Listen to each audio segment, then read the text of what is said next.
What's up YouTube, this is DBZ439 coming at you with another video, and this time it's a combo tutorial. Based on the comments from my last video, a lot of people wanted me to do a combo tutorial, so that's what I'm going to bring to you guys today.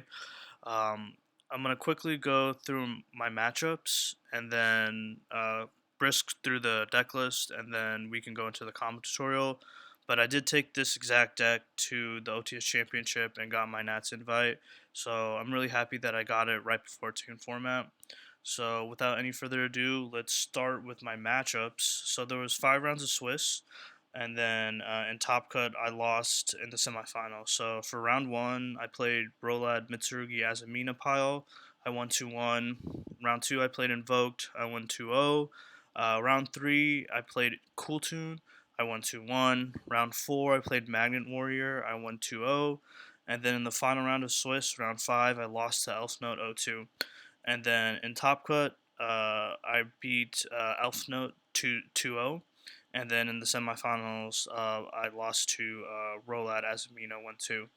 As for the deck list, it's very similar to what we were running in my deck profile a few weeks ago, but there are some changes, so I'll go through those real quick. So still on 3 yellow, still on 3 blue, still maining the red. All of this is correct, and then 1 summoner. And then for the Fiendsmith Classic, 3 Engraver, 1 Lacrima, and then also maxing on the Mulcharmy, so 3 Fuwa, 3 Purulia. Also maining 3 Ash, you just want to Ash their Charmies. I side 1 going second, and then 2 Belle, and then also down here I'm maining the double droll. This is different from my last profile. I was maining Ogre, and then obviously the triple Martyr, mandatory. For the spells, 1 Tactics, triple Released, 1 Tract, 1 Call By, 3 Clap, 1 Field Spell, and then 1 Trap. So that's the main deck.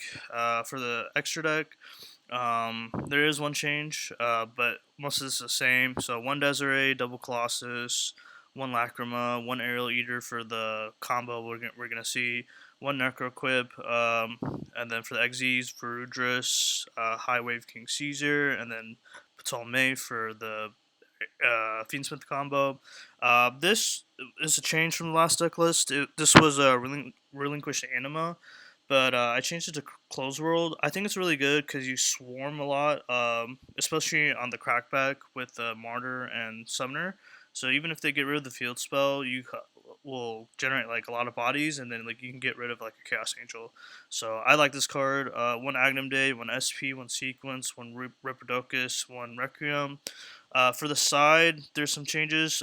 So the drolls were these warnings, and then I moved them to the main to cut for the ogres. And then these sphere modes used to be Santa Claus, and now there's sphere modes. You don't need your normal as long as you special with summoner. So these are correct. Everything else is the same. So double lightning storm, 1 duster, 1 crossout. The second field spell, in case they get rid of the first one. Triple evenly, 1 anti, 1 solemn. So that's it for the deck profile. Again, they're all going to be in the description box below, so feel free to check that out. So let's go on to the combos.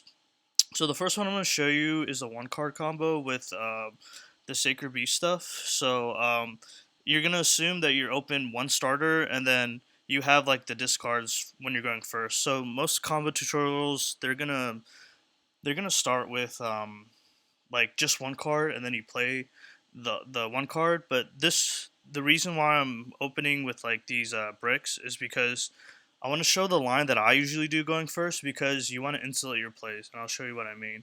So we're gonna go ahead and get this started. So blue is gonna go ahead, search yellow, pitch brick, and then yellow gonna search a release. You're gonna go ahead search. You basically searched the level 1 summoner in red, and then you pitched a blue and then another brick. So you want to have at least 1 level 10 in your grave, because what we're going to do now is we're going to set up Verudris before we go into our Martyr. So we summon yellow from hand using summoner, and then summoner summon blue from grave to get to the rank 10. So this is your Omni, and then now your level 1 is safe. So again, this takes a lot of resources. You had to like pitch like 3 cards from your hand. Sometimes there might be even good cards, but like you do whatever it takes to make the rank 10, because once you do that, your level 1 is safe, so that's very important. Um, and again, this is just a 1 card starter with like assuming like 4 other hand traps. Okay, and then from there, level 1 resolves. You're gonna place the Thunderclap, Raviel, go field spell, and then send the Thunderclaps to summon yellow from deck. And now you just basically go Fiendsmith line. So this is pretty standard. Um, and then here, once you summon the Lacrima from deck using Requiem, I like to draw the 2 here. Again, ideally there's going to be more hand traps, but the deck is stacked for combinatorial purposes. So basically, the Fiendsmith, the Sacred Beast cards, they go into the Fiendsmith line, and then now, basically, you're gonna send your last brick to summon the summoner back from banished, and then once you do that, you're gonna make the Necroquip using the Lacrima, and now you get an extra draw because of the Necroquip when you send off the summoner to revive. So this is your end board. Again, what's gonna happen is you're gonna lose a lot of advantage because you try to make Verudris before going to the level 1, but you gotta protect your level 1 from any hand traps. And then just making the Omni Negate before forces out a lot of their interruptions, especially if they don't see it coming. So sometimes they'll be late on the Fua, but you've already made your Verudris and you just negate it, so it's nice. And this is your ideal end board. You're gonna end on Caesar, MST Pop, and then you have double Omni Negate, so this board actually doesn't lose to like Droplets Rulers, so that's really good. And then you have double Colossus.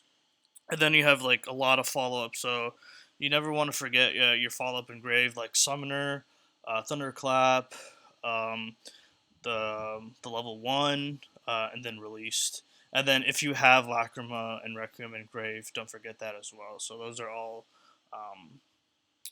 good follow up. Okay, next combo we're gonna do the Fiendsmith combo. So basically, you just open 1 engraver and then you need 1 normal summon. So this line, so Engraver search the Tract, Tract, search Lurrie, pitch Lurrie, Lurrie go into Requiem, Requiem summon a Lacrima, Lacrima dump, the other Engraver. Now you have to burn your normal summon, so do not forget that. So later on in the combo, you're not going to be able to normal the level 1. But that's fine because we're going to summon the level 1 off the summoner effect. So then here we also need to use the Tract effect to fusion summon. So go ahead and fusion summon using the sequence and the engraver to get the Lacrima Revive Engraver. And then basically the way that it worked is because you dumped the Raviel off the Aerial Eater. You use Ptolemy to get into to bounce back the Raviel from your grave. So now you have full Fiendsmith combo. So and then again from here, you special the level 1 off the summer effect from hand, and then you got into your red. And now you're basically gonna end on the same end board, but obviously we couldn't make Verudris before any of these plays. So if they stop you at any point, you kind of just lose to 1 hand trap. But you had 1 starter, so it's kind of fair. But here also don't forget the Aerial Eater effect to revive from grave. And then just be careful with your spacing. So we still end on the Verudris, but you summon at the very end. And then obviously you have to use a normal summon to get the Fiendsmith line to work because you got to get into sequence. But you basically end on the same end board. Okay. Now I got 2 more combos here, and then we'll wrap up. So the first one is the Anti-fuwalos line. So this is really good. So we're gonna assume that your opponent double fuas you, and then we're gonna give them 0 draws, but based on like what your matchup is, you could give them a draw, like if you make Colossus. But what I'm gonna show you is you're gonna give them literally 0 draws under double fua, and it's gonna give you like double board wipe, double back row pop, and then an Omni negate. So again, this is really important why you play Uria, because it gives you a lot more interruptions. So as you can tell that through this whole line, we were just basically summoning from our grave and summoning from our hand. So we never summon from deck. You don't want to use level 1 to summon from deck. Um, and then here you're basically going to end on yellow, blue, and then red, and summoner, and level 1. So again, the board, you have double pop. Just as a note, all these big guys, their on-field effect is a soft once per turn. So if they ever leave the field, come back, they become a new card, they can activate their effect again. So Raviel can double board wipe here because you have four other Sacred Beast bodies, and then this is gonna burn them for 1,000 if anything gets into their grave. Um, and then Uria also can pop back row, and then it also has that special effect where you can't respond to it. So basically, ideally, you want to use Uria first on one of their spell traps, and then you can use Raviel to Regeki their field by attributing like the Uria and the Summoner, or Uria and the level 1. I guess you just don't want to get super poly, basically. Um, and then you can revive the Uria back with the trap, and then Uria can pop another back row. Um, and then you have still 2 more bodies to pop their field with Raviel. So Raviel basically gives you double Regeki, and then the Uria gives you double back row pop as long as you used its effect first. Send it to the grave with Raviel, and then brought it back with the trap. And then obviously the trap is an Omni negate. And again, this kind of plays into Nib, but we're gonna assume Nib's not really in the format. So you could have, if you were scared of Nib, you could have just hold off on the summoner effect to summon from grave, and then you'd be playing under Nib. And then another thing is, again, you're under Fua, but depending on the matchup, if you need to set up Colossus and give them a draw, that's fine. But if it basically ends their turn, you go for it. So it's a judgment call. But again, this board is not as good as the boards that we just saw in the last 2 combos, but it's still like it still plays around double full, so it's still really strong. And they basically went neg 1, or if they dropped double full, they went neg 2. So yeah, okay, and that's the anti-fool line. Last combo is going to be the anti-droll line. So this combo requires you to have. It's a 2-card combo, unfortunately, to play around droll. So you basically need either Thunderclap or the level 1, plus like a level 10 or the field spell. So it's a 2-card combo. So here, if you open yellow and blue, I always start blue, get level 1. So if they droll you, you still have the you can still play, but the problem is you didn't use you basically check for droll. If they don't droll you after you use blue, then yellow gets into the release, and then you basically do the combo that we showed in the beginning of the first combo that we saw. But you basically check for droll. So if they droll you after the blue search, then you just go on this board. So it's still not a bad board. It's SP High Wave King, and then the red. Or if you have an extra bricks in hand that you can like send off, you can like summon another level 10 from deck, and then go for the rank 10 instead of the red. But it's still not a bad board.